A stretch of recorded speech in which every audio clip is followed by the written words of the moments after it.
Vamos falar sobre as métricas de avaliação de classificadores. A ideia é que a gente possa entender essas métricas e dar uma visão geral dessas métricas para lineares e para ranking, né? Quando você usa também essas métricas para classificadores binários e classificadores com múltiplas classes. E por fim, a gente vai apresentar algumas funções do scikit-learn que permite calcular essas métricas. Então, a primeira ferramenta que a gente vai apresentar é a matriz de confusão. Então, a matriz de confusão ela permite que a gente tenha uma ideia da qualidade do nosso modelo, tá? Então, eu tenho duas matrizes aqui. A primeira, na parte superior, é uma matriz relacionada a um problema de classificação binário. Então, nesse problema, eu tenho dois valores possíveis, seria o positivo e o negativo. Você pode imaginar aí uma aplicação, por exemplo, que detecta uma doença, né? Que faz uma inferência sobre se a pessoa possui ou não uma doença. E aqui eu tenho no eixo X os valores preditos, ou seja, aquilo que o meu modelo disse para aquelas amostras. E no Y eu tenho os valores reais, né? E aí eu consigo dividir essa matriz de confusão em 4 quadrantes. Então, se você olhar aqui, ó, nós temos os valores são verdadeiramente positivos. O que significa isso? O modelo previu que era positivo e o valor realmente era positivo. Nós temos os falsos positivos. São valores que o modelo previu que seriam positivos, mas na verdade são negativos. Por outro lado, nós temos os verdadeiramente negativos, ou seja, o modelo previu que era negativo e o valor realmente era negativo. E nós temos os falsos negativos. O modelo previu que era negativo e na verdade era positivo. É claro que dependendo do problema, pode ser que seja mais importante você não encontrar falsos positivos ou não encontrar falsos negativos. Vai depender do que você está interessado. Da mesma forma que eu tenho para um problema de classificação binária, eu posso ter para um problema de classificação com várias classes. Só que aí eu vou ter uma matriz de uma dimensão maior e as diagonais vão ser os valores verdadeiramente positivos. E aí você consegue ter uma noção como é que o seu modelo está se confundindo, com quais classes ele se confunde. Tá? Continuando. Usando as informações que nós temos aqui da matriz de confusão, nós podemos calcular algumas métricas. Por exemplo, a acurácia. Então, a acurácia é a proporção de acertos sobre o meu espaço total. Então, quais são os acertos? São os verdadeiramente positivos e os verdadeiramente negativos, dividido pelo somatório dos 4 quadrantes. Tá? Aí isso vai me dar a acurácia. A acurácia por si só não é uma métrica interessante para você poder fazer uma avaliação. Então, se dependendo do número de amostras que você tem de cada classe, pode ser que você tenha menos amostras da classe negativa. Então, imagine uma aplicação que faz classificação de e-mails para saber se eles são spams. E aí você tem 100 e-mails e 96 são e-mails que não são spams. E apenas 4 são e-mails que são spams. Se você criar um classificador que, para todas as amostras, ele fala que não é spam, ele teria uma acurácia de 96%. O problema é que todos os spams que chegarem vão também ser classificados como não spams, tá?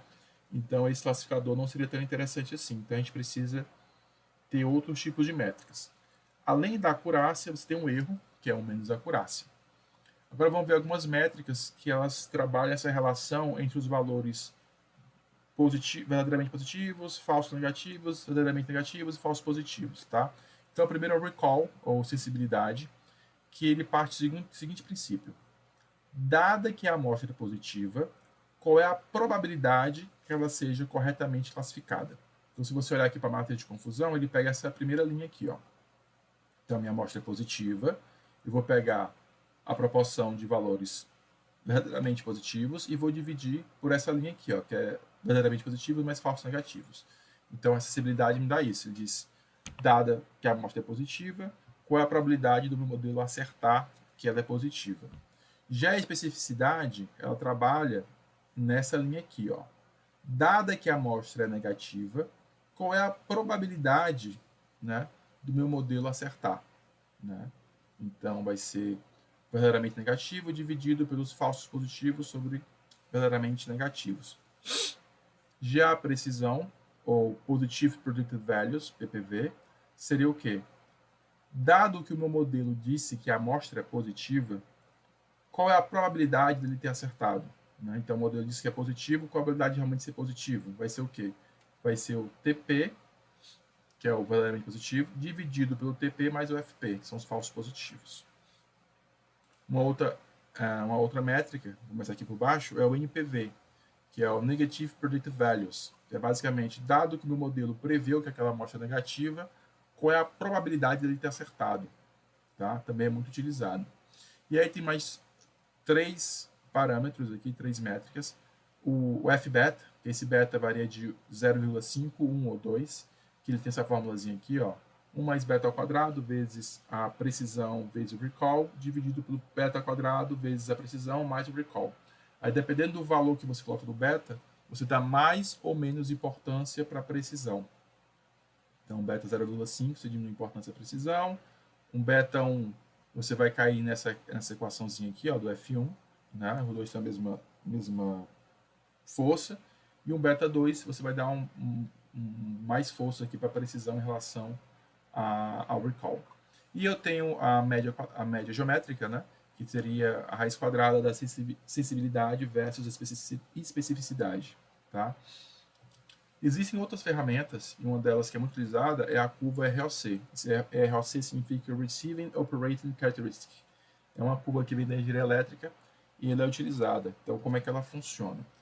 No eixo X, eu vou ter 1 menos a especificidade. Tá? Então, aqui eu tenho 1 menos a especificidade, que seria a minha taxa de falsos positivos. Então, quanto mais falso positivo, em tese, pior o meu modelo. Quanto menos falsos positivos, melhor o meu modelo. No eixo X, eu tenho a minha sensibilidade, que é a minha taxa de verdadeiramente positivos. Então, quanto menos verdadeiramente positivos, pior o modelo. Quanto mais verdadeiramente positivos, melhor o modelo.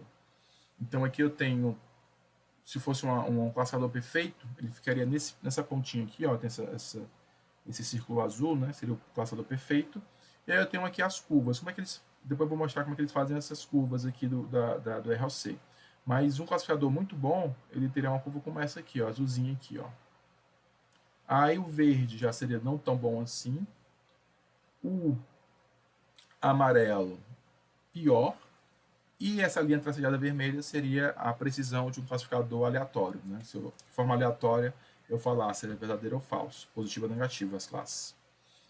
E como é que ele calcula essa questão da curva ROC? Então, ele tem um limiar. Então, aqui eu tenho a distribuição das minhas amostras, né, positivas e negativas, né, que colocou target e ADA. E eu tenho esse limiar, que é essa linha vermelha. Então, a ideia é que eu vá variando esse limiar, de um máximo até um mínimo, e verificando o quanto ele erraria. Né? Então, o que estiver abaixo da linha vermelha, eu vou classificar como classe Other, classe negativa, e o que estiver acima como classe positiva. Então, você vê que quando você vai mudando esse limiar, você vai ter mais ou menos interseção entre essas classes. Então, é algo parecido com o que está aqui nessa representação à direita. Né? Você vai modelar as suas duas classes como uma PDF, né? Uma função de distribuição de probabilidade e densidade de probabilidade, desculpa. E aí eu tenho para a classe negativa essa curva tracejada verde e para a classe positiva essa curva contínua vermelha. Então, dependendo de como essas curvas tiverem a interseção entre elas, eu vou ter mais ou menos erros no que eu vou classificar. E aí o que eu faço? Eu vou alterando esse limiar e aí eu vou marcando os pontos no gráfico e depois eu faço uma curva, uma regressão para poder traçar a curva. E aí eu tenho meu gráfico ROC. Né? No ROC tem um parâmetro que você consegue tirar rápido, que seria a área sob a curva. Né? Então essa área aqui embaixo da curva do ROC, se essa área for 1, eu tenho um classificador perfeito, menor do que 1, tenho um classificador ruim. Se for um classificador aleatório, seria uma curva de 0,5. Então, é algo que você pode utilizar para fazer classificação, diferença entre modelos, né? Ranquear modelos, né? Entre os melhores e os piores. Um outro tipo de curva que é utilizada é a Precision Recall Curve, que aí você também mede a área sob a curva, né? Que aí eu tenho no eixo X Recall, que é a acessibilidade, e no eixo Y a precisão. Então, um modelo que seria bom, perfeito, seria esse modelo aqui, né, em vermelho. Um bom modelo seria esse modelo aqui em amarelo, laranja, e o modelo ruim, né, que não tem habilidade nenhuma, seria esse tracejado azul claro aqui, tá? Então, também é uma outra forma de você ter uma medida do sucesso da predição, né? Dependendo do que você estiver interessado em verificar no modelo, né, você pode dar mais ênfase à precisão do que a especificidade, né, do que é o parâmetro que é utilizado no ROC. Então vai depender do que você está interessado. E aí eu tenho outras formas de calcular, tenho esse Breeze Score, né, que ele mostra uma medida de quão bom as minhas predições, minha probabilidade de predições são, né, e ele funciona para modelos de classificação binário. Então basicamente ele é uma média dos valores que você previu em relação aos menos os valores que são os valores esperados. E aqui eu tenho alguns exemplos, né, das funções no scikit-learn que você usa para calcular essas métricas. Aqui, em tese, aqui em cima, né, teria todo o classificador, sua rede neural, o classificador que você está utilizando, o modelo que você está utilizando. E aqui eu peguei as predições e eu arredondei, porque era um classificador binário. E quando eu botava direto os valores das predições, como estava em número ponto flutuante, ele dava um probleminha na hora de calcular os scores, né? Mas aqui eu tenho o Accuracy Score para calcular a acurácia, o Precision Score para calcular a precisão, o Recall Score calcula a sensibilidade, eu posso calcular o F1 Score, e aqui ele também tem uma do Brier Score, né? Que é uma loss, né? Então, quanto menor, melhor. Aqui eu tenho uma funçãozinha para plotar o gráfico ROC. Então, lá no scikit-learn tem esse ROC Curve, que ele vai dar para você alguns parâmetros, né? Que é o False Positive Rate, o True Positive Rate, e o terceiro parâmetro aqui eu não me lembro, mas eu acho que é o... Não sei se é o limiar, mas não sei, depois você pode dar uma olhadinha. Eu tenho um AOC, que calcula a área sobre a curva, né? E aqui são só funções lá do PyPlot para poder plotar essa curva. Vocês podem dar uma olhadinha depois com calma. Mesma coisa para o Precision Recall. Existe essa função Precision Recall Curve lá no scikit-learn, né? E depois aqui eu imprimo, né, usando o PyPlot para poder imprimir essa curva. E aí, como são várias métricas, acaba que você pode ficar confuso em qual métrica utilizar. Então, como é que eu faço para escolhê-las, tá? Então, se eu estou trabalhando com classes, né, rótulos de classes, né, eu vou verificar se as classes possuem a mesma importância, né? Se as classes possuem a mesma importância, classes positivas e negativas são igualmente importantes para o problema, né? Então, aí você pode calcular a média geométrica, ou se a sua precisão, né, assim, se o número de exemplos da classe majoritária for, o que é a classe majoritária? A classe tem mais amostras, né, no seu teste. Ela for menor do que 80% a 90%, você pode usar a acurácia. Se a sua classe positiva for mais importante, né, aí você vai verificar, né, se os falsos positivos e falsos negativos forem igualmente custosos, ou seja, você errar para negativo e tiver o mesmo problema, você usa o F1 Score. Se não, se os falsos negativos forem mais importantes, você usa o F.0.5 Score.